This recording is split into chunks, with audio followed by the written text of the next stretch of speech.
Now, when my Amazon refunds came in, because failed Amazon Day purchases, I decided to use those funds on not just one keyboard, but two.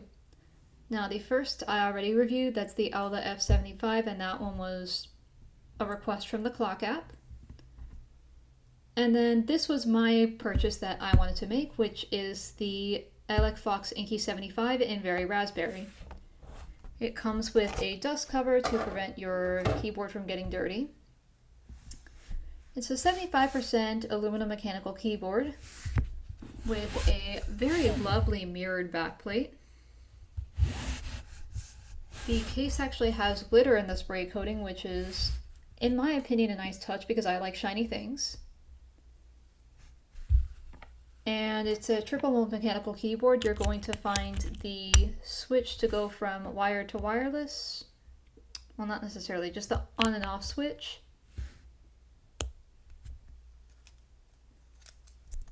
Underneath the caps lock key. The keycaps are a slightly pinker tone than the actual case, which bothers me a little bit, but you can sort of fix that by switching out different keycaps. The keycaps themselves are a relatively high quality double shot PBT, and I love that they have just a tiny bit of like texture to them. It sort of helps me to better feel where my hands are on the keyboard. Oh, and look at me putting these back on when I'm not done. The switches are the Elecfox Matcha Butter switches, and they sound like this in the board.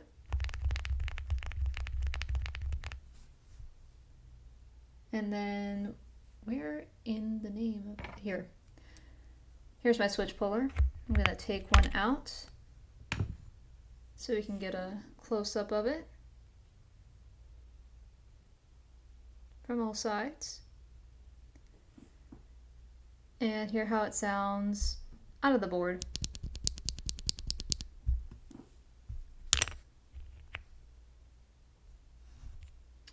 I insist on keeping my nails long, but I am not good at doing things with long nails.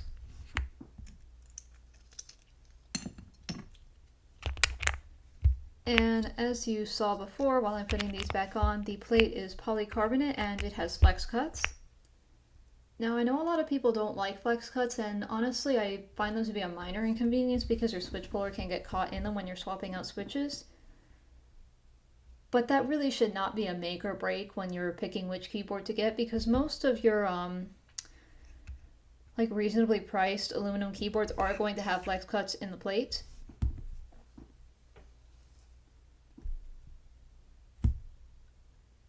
Right, so the keyboard also comes with extra matcha butter switches. These are manufactured by HMX and sold by Elecfox. Comes with a 2.4 gigahertz dongle for your wireless, an extra keycap and switch puller, and a USB-A to USB-C cable. Although I prefer my own cable, so I'm going to use my own cable. Now, I prefer a wired connection, so I'm going to use a wired connection. You'll notice that when I played with the on and off switch, I did accidentally put my keyboard on wireless mode. To fix that, I'm just going to use the FN tab shortcut.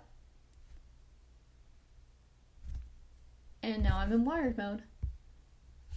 So to change the lighting mode, I'm going to use FN/ to change the effect.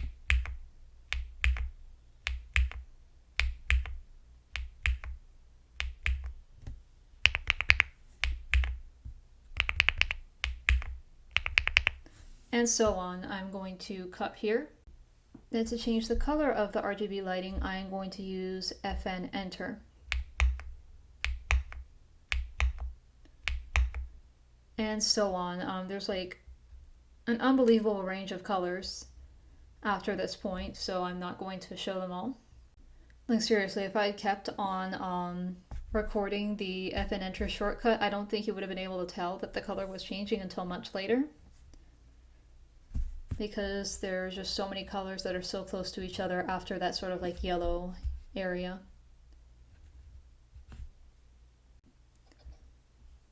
Then to increase the speed of your lighting, you're going to use FN with the right arrow.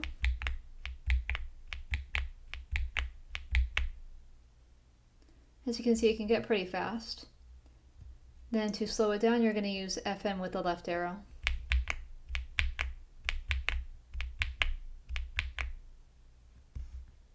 To decrease the brightness, you're going to use FN with the down arrow.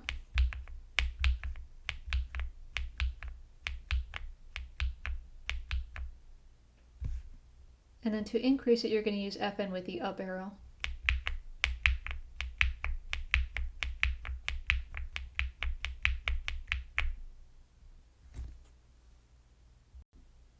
Then to go into wireless mode, I'm going to use FN tab to cycle between wireless modes. And then with Bluetooth, I'm going to go to the Bluetooth settings on my computer, press FNQ, hold it down for a minute.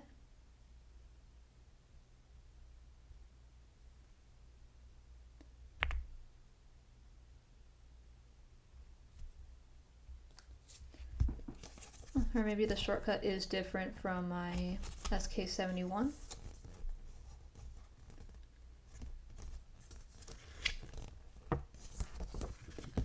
Don't mind me.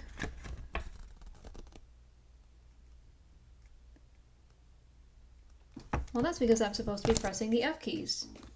Let me try that again. So if I press down on FN F1 and hold it down for a minute, I will have initiated pairing mode, and you'll know that because the light is blinking very quickly. At that point, I can unplug my cable and click on connect. That is for a Mac computer, by the way.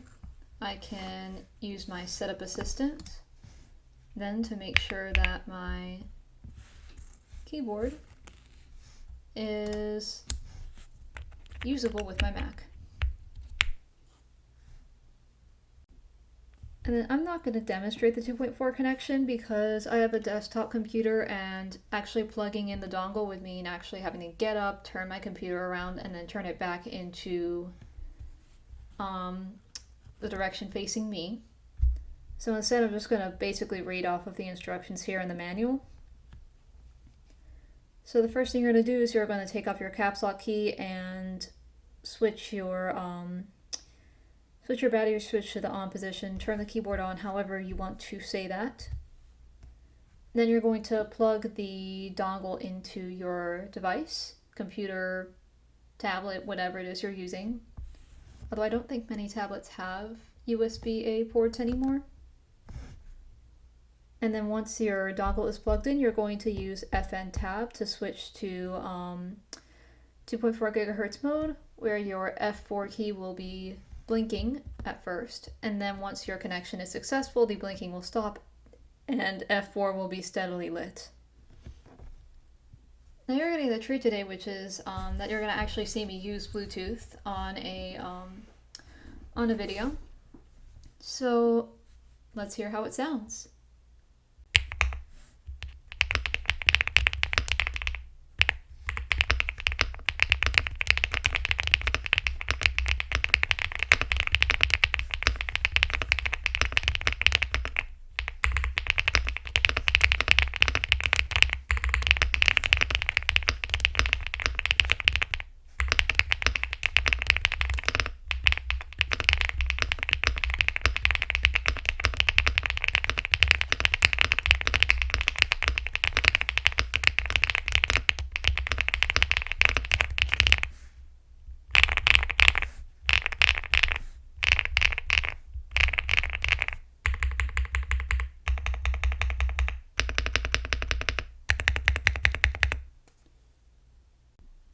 So overall, I'm impressed with this keyboard.